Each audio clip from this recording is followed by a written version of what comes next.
સાથીઓ, આપ બધા જાણો છો અને વિજયભાઈએ જે વાત કરી એ ખરેખર મહત્વની વાત છે કે આ ચૂંટણી શેને માટેની ચૂંટણી છે. મિત્રો, અમારા પાર્ટીના ઢંઢેરામાં એક બે વાત બહુ સરસ આ વખતે આવી છે, મૂકી શકું, પણ મારે એક બે વાતનો ઉલ્લેખ અવશ્ય કરવો છે કે મોદી સાહેબે આ વખતે 70 વર્ષથી ઉપરના લોકોને આયુષ્યમાન કાર્ડ આપવા માટેના લાભની વાત આ અમારા ચૂંટણી ઢંઢેરાની અંદર આપેલું વચન છે. તો 70 વર્ષની વય મર્યાદાને સમજી લો તો એક પ્રકારે આપણા સમાજના વડીલો છે. તો વડીલ વંદનાનો મને એવું નથી લાગતો કે આનીથી ઉત્તમ કોઈ ઉદાહરણ હોય અથવા તો કોઈ એનો ઉપાય હોય. આખા એ દેશના વડીલોને આરોગ્યની દ્રષ્ટિએ એમના પરિવારને ચિંતા નહીં કરવા માટેનું જબરજસ્ત આશ્વાસન પ્રધાનમંત્રી મોદીજીએ આપણા ચૂંટણી ઢંઢેરાની અંદર આપ્યું છે. આખા દેશના વડીલોના આયુષ્ય માટે અને એના આરોગ્યની ખેવના માટે આપણે મતદાન કરવાનું છે. એમને માટેનું આ મતદાન છે. કોમન સિવિલ કોડ વર્ષોથી આપણા દેશની માંગ છે. કેટલાય કાયદાઓ પ્રધાનમંત્રીશ્રીના નેતૃત્વમાં રદ કરી નાખવામાં આવ્યા, કેટલાય નવા કાયદાઓ લાવવામાં આવ્યા અને એક આ વિષય આપણા ધ્યાનમાં હતો. મને ગૌરવ થાય છે કે મારી પાર્ટીએ એને પણ ચૂંટણી ઢંઢેરાની અંદર દાખલ કરી દીધો છે, અમારા સંકલ્પની અંદર એ આવી ગયો છે.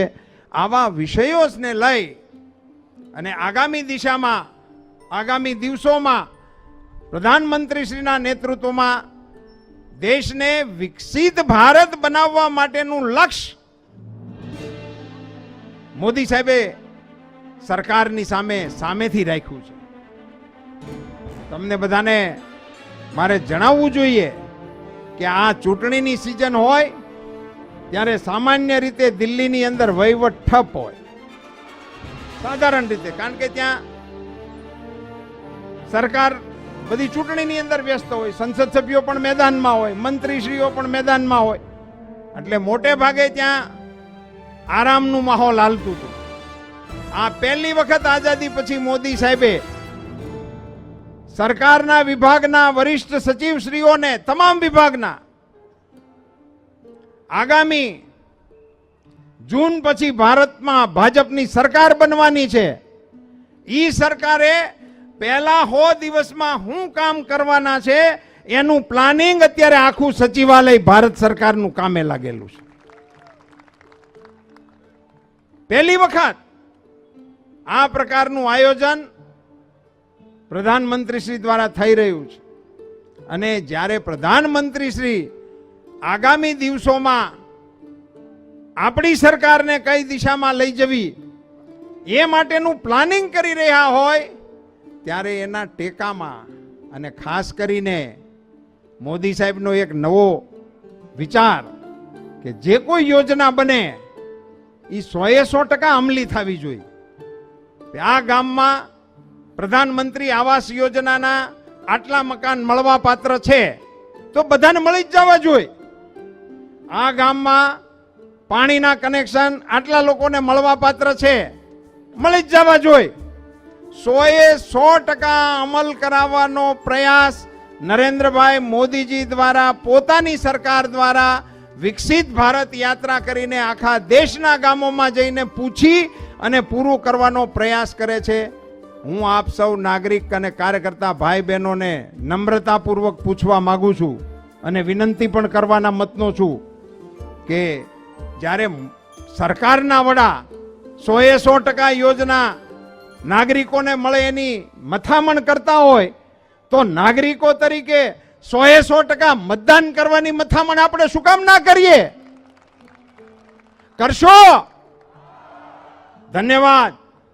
પોતપોતાના બૂથની અંદર આગામી દિવસોમાં 100% મતદાન કેવી રીતે થાય એના પ્રયાસો આ રેલીમાંથી પોતાના સ્થાને પહોંચતાની સાથે જ આપ સૌ શરૂ કરી દેજો. 100% મતદાન એ દિશામાં આપણે પ્રયાસો કરવા જોઈએ. મિત્રો, આપણે સૌ સાથે મળીને પ્રધાનમંત્રી શ્રી મોદીજીને એવી પ્રચંડ બહુમતી સાથેની સરકાર આપીએ, જેથી કરીને આ દેશના શાસનને મક્કમતાથી વિશ્વના મંચ ઉપર રાખવા માટેનો પ્રયાસ કરવાની તાકાત આપણા પ્રધાનમંત્રીશ્રીને આપણા મતો દ્વારા મળતી હોય છે. આપ બધા જાણો છો, એટલા માટે આ બધા વિષયોને તમારી વચ્ચે મૂકવાનો બહુ લાંબો સમય લેવાનો પણ અર્થ નથી. આપ સૌ કાર્યકર્તાઓ ને એક મારી નમ્ર વિનંતી છે કે આપ આ સંમેલન હમણાં પૂરું થશે, અમે આગેવાનોની સાથે ફોર્મ ભરવા માટે જઈશું. આપ સૌના આશીર્વાદ સાથે અમે ફોર્મ ભરવા માટે જઈશું. ત્યારે આ સભા વિખેરાશે. કોઈ પણ જાતની ઉતાવળ વિના શાંતિથી નવલખો હાર તૂટી અને એના મોતી વેરાય, એને કોઈ અડી ન શકે, ખબર ન પડે, એમ છૂટા પડી જાય, એવી રીતે આપ સૌ પોતાના સ્વસ્થાને શાંતિપૂર્વક જશો એવી એક નમ્ર વિનંતી. મંચ પર જ્યારે આટલા બધા અમારા ક્ષત્રિય સમાજના આગેવાનો અમને સમર્થન આપવા માટે આવ્યા છે, એમનો હું હૃદયપૂર્વક આભાર માનું છું, એમને ધન્યવાદ પાઠવું છું. હું સમગ્ર ક્ષત્રિય સમાજને પણ નમ્રતાપૂર્વક વિનંતી કરવાના મતનો છું. અમારે આપ સૌના સાથની પણ આવશ્યકતા છે. દેશના હિત માટે, રાષ્ટ્રના હિત માટે મોટું મન રાખીને ભારતીય જનતા પાર્ટીના સમર્થનમાં આપ સૌ પણ જોડાવ એવી નમ્ર વિનંતી સાથે આપ સૌનો ખૂબ ખૂબ આભાર. ભારત માતા કી, ભારત માતા કી, વંદે વંદે. ધન્યવાદ.